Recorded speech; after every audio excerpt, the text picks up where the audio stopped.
Good afternoon.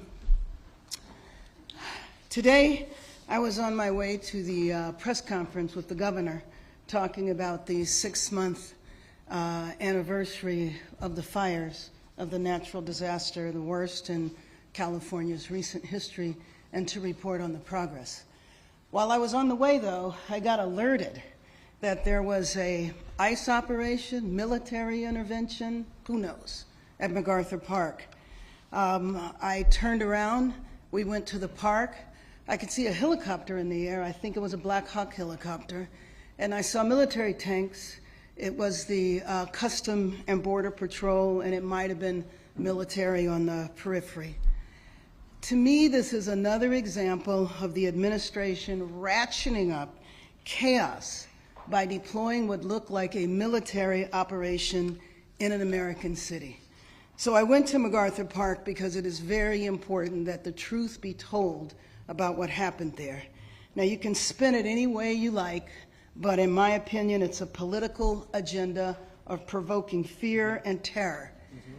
Frankly, it is outrageous and un-American that we have federal armed vehicles in our parks when nothing is going on in the parks. It's outrageous and un-American that the federal government seized our state's National Guard.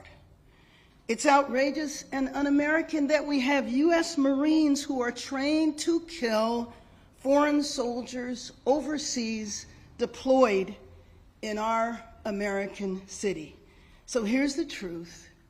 There's no plan other than fear, chaos, and politics.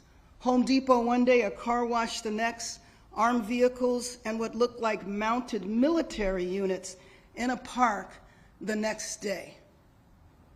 What happened to the criminals, the drug dealers, the violent individuals who were in the park today were children. It was their summer camp, their summer day camp. Those kids now have no activities this afternoon. They have to stay inside. They were ushered inside so that they didn't get exposed to the troops that were walking in formation across their playground area. We did not want the children to be aware that it was ICE. Although I do have to tell you that I went and I spoke to an 8-year-old. I never let on what was going on upstairs, but did this 8-year-old tell me that he was afraid of ICE? Did the 8-year-old tell me that he was afraid of ICE taking his parents and he didn't think it was good to take people away?